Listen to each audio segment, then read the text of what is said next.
Hey everyone, Dr. Adam, Dr. John here, and today we're bringing you some tips to help your low back on your long commutes to work. Hey guys, so the first tip we want to talk about was just knee position to the hip position.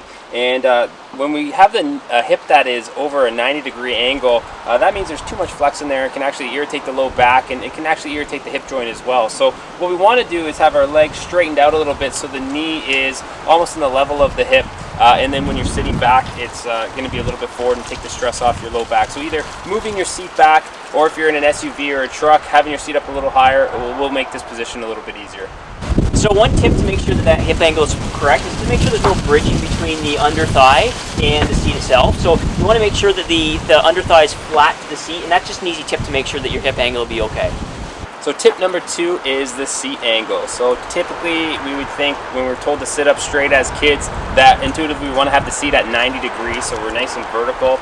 But unfortunately a lot of us, it doesn't really bode well for us. We get more compression in our low back as a result. What we actually want, what research tells us, is that if you're anywhere between 110 to 130 degrees, that's kind of the ideal range for low back discs. So what we really want to do is tilt the seat back to that angle. You don't want to go too far back that you're limiting your ability to see out of the car, but that will allow you to have a straighter back and decompress the lower spine as well. Okay, so one other thing we want to be aware of is we talked about the posture of the seat this way, but we also want to make sure that the seat's flat. So you want to take a look at the bolsters, the sides of the seat. We want to make sure that there's no uneven wearing there.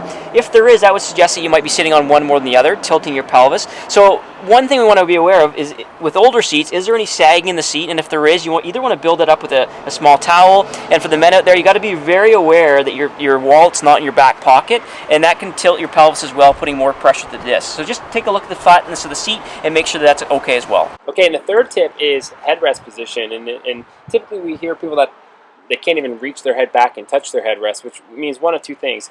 It could be, or one of two common things I should say, lack of range of motion through the neck and shoulders, maybe through arthritis or other conditions. But another big thing that we see is when you lose the foundation in your low back, you don't have a strong foundation, our head will naturally fall forward as a result, because our mid-back rounds as well. So what we want to do is get some support in your low back, sit up straight. When you set that foundation, naturally your head is going to sink back and touch that headrest. So one way you can make sure that your posture is appropriate when you're sitting in the car is the mirror. We want to really make sure the mirror is adjusted properly. So what happens after we drive for a while, we tend to slouch down.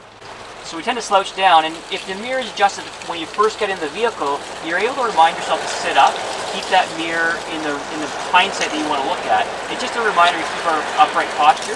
And one final tip we'll give you is if the lumbar support is not sufficient enough, then what you should do is just roll a towel, put it in the small of your back.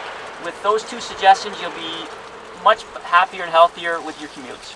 So we hope you found this useful. This will take the ache of the pain on the commute. And if you have any questions, please comment below. We'll be absolutely to answer them. Like, share, and thanks for watching, guys.